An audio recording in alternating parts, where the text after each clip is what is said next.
Tired of struggling in epical hell? Wanna push as far as Immortal and flex to your friend? Oh wait, you don't have any friends because you are solo queue warrior?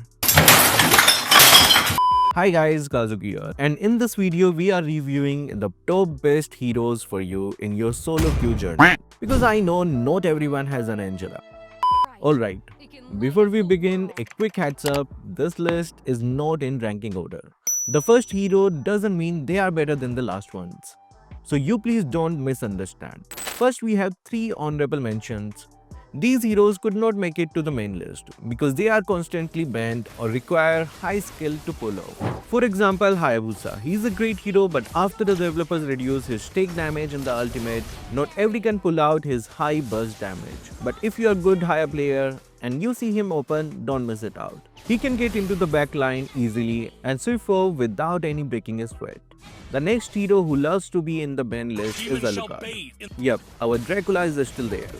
I mean, he is scary as hell, especially those with the child of fallen skin. This is the end. Trust me, he is OP. He can chase, he can burst, and if you have an Angela on top, he can easily pull off a 1v5. The other hero in the honorable mention is Obsidia. She is not early game hero, but late game, she is a monster. No tanks, no turrets, nothing is safe from her. Personally, I think the Trinity build works great on her because those shards are insanely fast and they make anyone melt like butter. Alright, with that done, let's move on to the main list. Starting with the most feared assassin right now, Amon. This guy was out of the meta for so long, but now he is terrorizing the land of Dawn. The camouflage he has on every skill he hits makes him one hell of a monster. And if you are unaware of the surroundings, say bye bye to your HP. What I truly love about him is his true assassin nature. You cannot catch him if he is in his stealth state. Moreover, his passive gives him HP regen, which is great because you don't have to recall again and again. In short, Amon isn't just the best assassin, he's the perfect mix of burst and beauty. If you master him, you don't just win fights, you humiliate enemies who never saw it coming. He has a good number of pick rates, and the win to ban rate is around 53% on mythical level. A trick for you to extend your invisibility is to use the first skill on creeps or minions and immediately use the second skill in the opposite direction.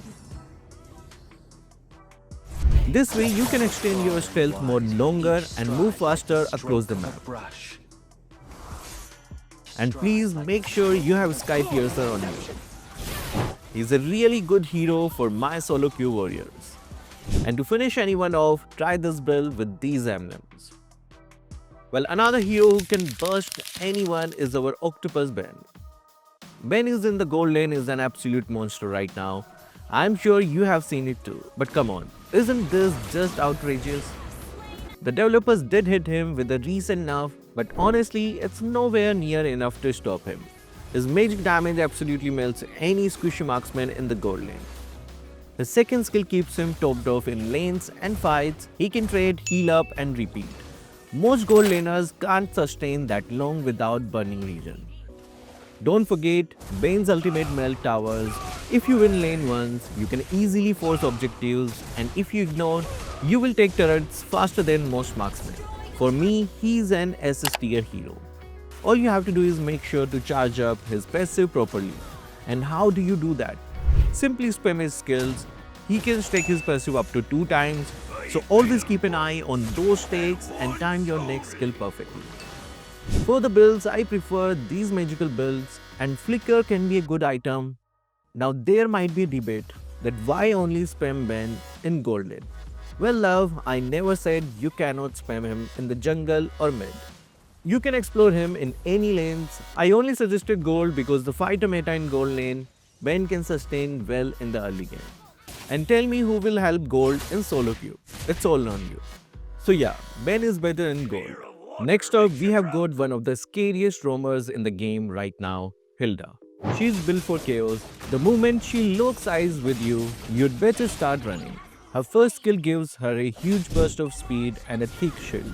letting her jump into fights and tank everything without breaking his sweat. And that enhanced basic attack, it hurts. It slows you down, chunks your HP and makes escaping almost impossible. The best part is how smooth she feels now. She can chain her attacks and skill back to back, keeping that pressure non-stop. In team fights, she's the one who starts everything. She runs in, takes all the damage, and still somehow walks out alive. And in solo queue, she's a monster. You don't need teammates to follow up. You just engage, stun, and watch the chaos unfold. If you love aggressive roamers who can bully junglers, invade without fear, and carry fights with pure presence, Hilda is your girl. Here are the builds and emblems to make her unkillable. Time to bow before the Queen of Blood, Alice. Alice is back in the meta and the people have finally realized how powerful she can be. If we take a look at her stats, she currently sitting at 52% win rate and a 45% ban rate in Mythical Glory Plus. Don't worry though, picking her won't be a problem since her ban rate drops as the rank goes down. The fact is, she's an extremely powerful hero in the EXP lane, especially for solo players, where enemies often pick heroes like Sun, Argus, Zilong or Yuzong. Alice can win one-on-one against almost anyone. It's a little tricky with Yuzong, but if you know how to kite and dance around him, it shouldn't be a problem. And if you see Sun or Blue in the enemy lane, don't hesitate to pick Alice. The healing she gets from their clones and boost is insane. She's basically become an unkillable demon that no one can face head-on. In the lane, she has very few weaknesses.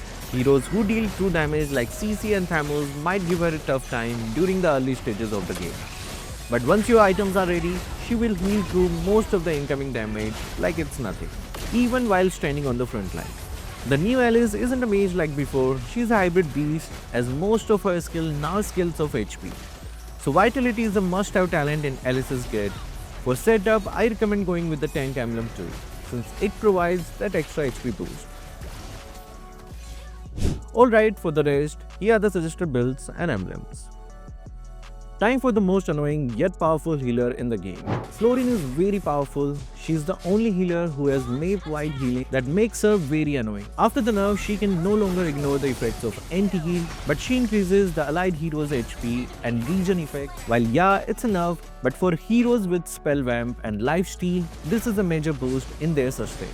Her healing goes crazy with heroes like Uranus, Yuzong, Ruby, Alice, CC and more. Her unique passive also gives out another item which is almost a whole new item without spending that extra gold. And in the late game, if your DPS has this, it does a whole lot of damage. Here are the suggested builds and emblems to make her the most annoying healer.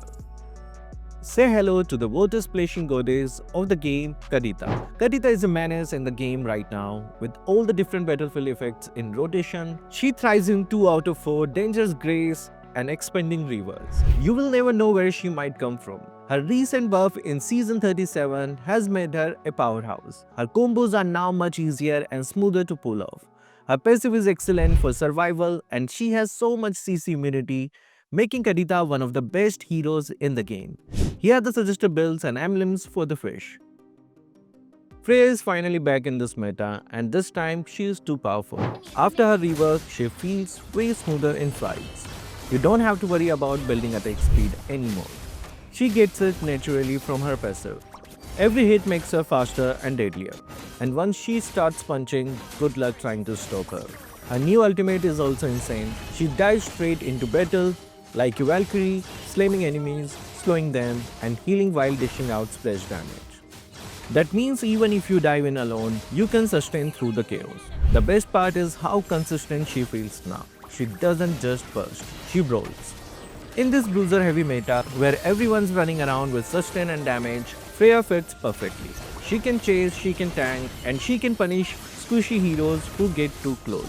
Freya isn't just back, she is reborn. If you love aggressive fighters who dominate extended duels, this is your page to bring the Valkyrie back to the Land of Dawn. Here are the builds and emblems to make her unstoppable. Next up, Glue, the sticky nightmare that everyone loves to hate.